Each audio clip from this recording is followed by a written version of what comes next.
ধারণা আমার মনে হয় তাদেরকে মানে ওই যে একটা টর্চার, ওই একটা ট্রমা, যার ফলে কেউ না পাস্টটা, তাদের যে বাবা মারা পাস্ট বোধহয় বলতে চায়নি বা সেইভাবে বলেনি, কারণ ওই দুঃখের ইতিহাস বলে কি দুঃখের করবে, এটা ইতিহাস সত্যি। আমাদের ঐতিহাসিকরাও বলেন। মানে বলেননি পাঞ্জাবের বা বলতে ইতিহাস, পারেননি। হ্যাঁ পাঞ্জাবের ইতিহাস আপনি দেখুন, ঐতিহাসিকরা সেখানে লিখেছেন যে ওই ইতিহাসের একটা ন্যারেটিভই আছে যে কি যন্ত্রণা, কি ট্রমা, কি অত্যাচার তাদের উপরে হয়েছে।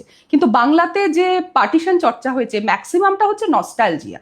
আমার ফেলে আসা গ্রাম, ফেলে আসা বাড়ি কত সুন্দর ছিল, ওখানে আমি ইকবালের সাথে খেলতাম, কত ভাব ছিল, ভালোবাসা ছিল, তাতে সেটা রইলো না কেন? কোথায় মানে গলতিটা হলো? ওটাই তো বললে সাম্প্রদায়িক। হ্যাঁ, এবার সেই জায়গাটা তো খুঁজতে হবে, সেই জায়গাটা তো বলতে হবে। এই শিক্ষা দিতে পারি না। আমরা সিলেবাস তৈরি করি, আমরা অনেক তত্ত্ব কথা বলি, স্কিল ডেভেলপমেন্ট এখন এনইপি চালু হয়েছে, অনেক কিছু তাদের শেখাতে চাইছি, আমরা অনেক টেকনোলজিতে তাদের দক্ষ করে তুলতে চাইছি, কিন্তু ভেতরগুলো যে পচে যাচ্ছে সেই শিক্ষা কে দেবে? সেটা বলতে গেলে আবার বলা হবে, ও তুমি তো বোধহয় ওই দল করো, তুমি তো বোধহয় সম্প্রদায়গতভাবে এইটা ভাবো, না না না, তোমার কথা আমি শুনবো না।